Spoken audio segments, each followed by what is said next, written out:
Hello అందరికీ welcome back to my channel. ఎప్పుడెప్పుడా అని ఎదురు చూస్తున్న ఆవకాయ పచ్చడి recipe full length video upload చేయబోతున్నాను. యాక్చువల్లీ లేట్ ఎందుకు చేశానంటే లాస్ట్ ఇయర్ పెట్టాం కదా వీడియో, ఆల్రెడీ అది చాలా వైరల్ అయింది. ఒకసారి వెళ్ళి చెక్ చేయండి. ఇంకెందుకులే మళ్ళీ అలాంటి వీడియోస్ పెట్టడము అనుకున్నాను. బట్ చాలామంది రిక్వెస్ట్ చేశారు అండ్ కమెంట్ చేశారు, ఈ ఇయర్ ఆవకాయ పచ్చడి ఎలా చేయండి అంటే పాతకాలం నాటి బామల నాటి కాలం నాటి కొలతలతో చేసి చూపించండి, మాకు అలా పెట్టుకోవాలని ఉందని చాలామంది కమెంట్ చేశారు షార్ట్స్లలో. సో ఎందుకు పెట్టకూడదు వీడియో, మనం ఎలాగో ఎవ్రీ ఇయర్ పెట్టుకునేది. సో బామ్మ వాళ్ళు పెట్టే పచ్చడిని షూట్ చేసి కూడా పెడదాము అనిపించింది. సో మీకు అదే మెజర్మెంట్స్తో నేను ఫుల్ లెంత్ వీడియో ఎండ్ వరకు చూడండి. అదే విధంగా నేను చేశాను అన్నట్టు పచ్చడి, అదే వీడియో ఇక్కడ పోస్ట్ చేస్తున్నాను. సో వీడియోలోకి వెళ్ళిపోతే ఇవి ఆల్రెడీ వాటర్లో నానబెట్టుకొని ఆరబెట్టుకొని కట్ చేయించిన మామిడి ముక్కలు. ఈ మామిడి ముక్కలు కోసే వాళ్ళు ఉంటారండి, షాప్లో ఇచ్చాము.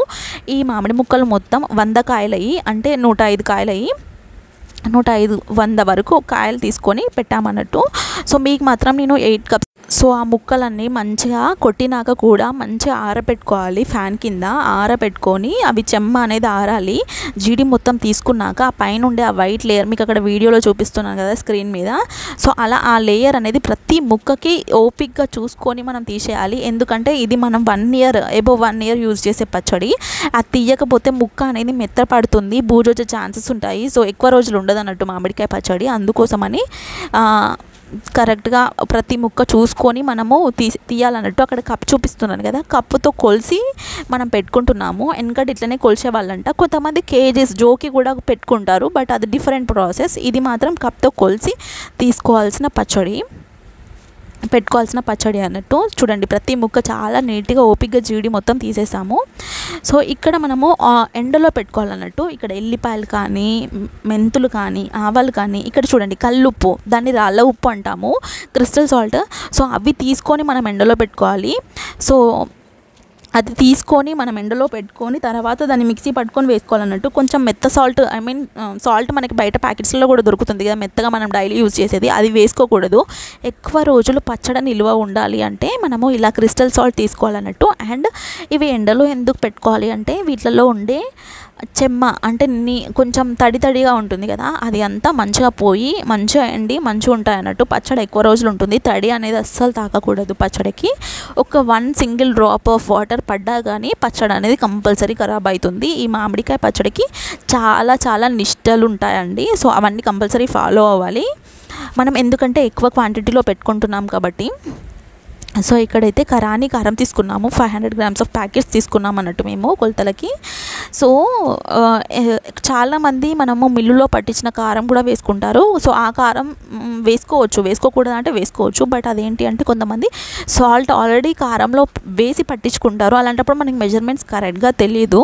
సో ఇక్కడైతే నేను కరాని కారం, ఇది ప్యూర్ కారము, సో అందుకోసమని అట్లా తీసుకున్నాము. సో నేను 8 కప్స్కి మెజర్మెంట్ ఇవ్వాలి అని అంటే 8 కప్స్ ఆఫ్ ముక్కలకి 1 కప్ ఆఫ్ కారం వేయాలి, 1 కప్ ఆఫ్ సాల్ట్ వేయాలి. ఇక్కడ నేను ఎందుకు ఎక్కువ చూపిస్తున్నానంటే మేము 100 కాయలకు పెడుతున్నాం కదా, ఆ కప్స్ మెజర్మెంట్ చేసుకొని అంత కలుపుతున్నాం అన్నట్టు. ఇక్కడ చూడండి మీకు సాల్ట్ మంచిగా పట్టించిన సాల్ట్, మిక్సీ వేసుకున్నాము. సాల్ట్ ఎండినాక ఆ సాల్ట్ మళ్ళీ కప్ కొలుస్తున్నాం అన్నట్టు. నేను డిస్క్రిప్షన్లో కూడా ఇస్తాను మీకు ఏ కప్స్తో, ఏ కప్ అయినా గ్లాస్ అయినా ఏది తీసుకున్నా కానీ 1:8:1 తీసుకోవాలన్నట్టు మెజర్మెంట్స్. ఇక్కడ ఆవపిండి కూడా 1, ఆవపిండి 8కి 1 తీసుకోవాలి, ఆరెల్స్ హాఫ్ తీసుకున్న పర్లేదు.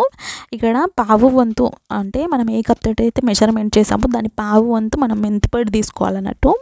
తీసుకొని అందులోనే ఒక 2 టేబుల్ స్పూన్స్ ఆఫ్ మనము పసుపును కూడా వేసుకోవాలి. సో ఈ మిక్చర్ మొత్తం కలుపుకోవాలి. 2 స్పూన్స్ ఆఫ్ పసుపు వేసుకొని మొత్తం మసాలా అంటాం కదా, కారం అంటాం కదా, అదంతా మంచిగా కలుపుకొని పక్కకు పెట్టుకోండి. సో అందులోనే మనము తీసి ఎండబెట్టిన ఎల్లిపాయలు 1 చెంబు, అంటే మనం 8 కప్స్ తీసుకున్నప్పుడు 8 గ్లాసెస్కి 1 గ్లాస్ ఆఫ్ ఎల్లిపాయలు వేయాలన్నట్టు. మీ గ్లాసెస్ మెజర్మెంట్స్లో చెప్తున్నాను నేను అక్కడ చూపించేది మీరు తీసుకోకండి. మీరు ఎన్ని ముక్కలు అనేది కొలిచి ఆ ముక్కలతో తీసుకోండి. ఎందుకంటే నేను 100 కాయలకి అక్కడ చూపిస్తున్నాను, బట్ మీకు మెజర్మెంట్స్ కరెక్ట్గా ఉండాలని 8 కప్స్ది చెప్తున్నాను అన్నట్టు మెజర్మెంట్స్. సో మొత్తం ఆ కారం అంతా మంచిగా కలుపుకున్నాక దాన్ని పక్కకు పెట్టేసేయండి. మంచి కలవాలి. మనం దాంట్లో వేసినవన్నీ ఒక 2 మినిట్స్ ఆర్ 3 మినిట్స్ దాన్ని మంచిగా అంతా కలిసేలాగా ఎక్కడ లేకుండా మంచిగా అంతా మిక్స్ అయ్యేలాగా ఫస్టే కలుపుకోండి. ఎందుకంటే మనం నూనె వేసాక కలపడం కుదరదు. అందుకోసం పొడిగా ఉన్నప్పుడే నీట్గా దాన్ని మొత్తం అడుగు నుంచి మంచిగా అంతా కలుపుకొని పక్కకు పెట్టుకోవాలన్నట్టు. సో అదే ప్రాసెస్ మీకు అక్కడ చూపిస్తున్నాను. ఇది ఒక 2 మినిట్స్ అలా మంచిగా కలుపుకొని పక్కకు పెట్టుకొని ఇప్పుడు ఆయిల్ తీసుకుందాము. ఆయిల్ నేను పోసేది ఏంటి అంటే పప్పు నువ్వుల నూనె అన్నట్టు. ఇది మనం పచ్చి ఆయిల్లోనే వేసుకోవాలి. కొంతమంది వేడి చేసి పోపు చేసి పెడుతుంటారు, అది డిఫరెంట్ పద్ధతి. నేను చెప్పే పద్ధతి ఏంటి అంటే స్పెషల్గా వెనకట కాలం అంటే బామల నాటి కాలం రోజు ఎట్లా చేసేవాళ్ళు, అసలు ఈ పచ్చడి ఎట్లా నిల్వ ఉండేది. ఇప్పుడంటే మనం స్టోరేజ్కి రెఫ్రిజిరేటర్స్ అవి ఇవి యూజ్ చేస్తున్నాము, బట్ అప్పుడు అలా కాదు, జాడీలలో పెట్టి చేసేవాళ్ళు.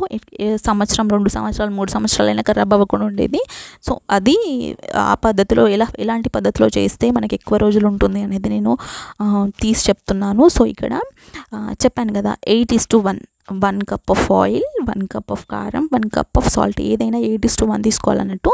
సో ఇక్కడ ఆయిల్ తీసుకొని దాంట్లో ఒక 1 టేబుల్ స్పూన్ ఆఫ్ పసుపు వేసి అందులో నేను ముక్కలన్నీ కలిపి నానబెడుతున్నాను. సో ఇది ఒక 1 మినిట్ నానబెట్టుకోండి. వేసుకొని మంచిగా ప్రతి ముక్కకు ఆయిల్ పట్టేలా కలుపుకొని దాన్ని మీరు పక్కకు పెట్టుకోండి. సో మీకు అక్కడ వీడియోలో చూపిస్తున్నాం కదా ఎలా కలుపుతున్నాం అనేది. సో అలా మంచిగా కలుపుకొని 1 మినిట్ నానబెట్టాక దాన్ని తీసి పక్కన పెట్టేసేయండి. సో మొత్తం అట్లా అంతా ముక్కలన్నిటిని అదే ప్రాసెస్లో వేసుకోవాలన్నట్టు గిన్నెలో. సో ఆ బేషన్లో మనము వేసుకున్నాక ఇక్కడ తొక్కతో ఉన్న ఎల్లిపాయలు ఇది ఒక 1/2 కప్ తీసుకొని మంచిగా కచ్చాపచ్చగా గ్రైండ్ చేసుకోండి.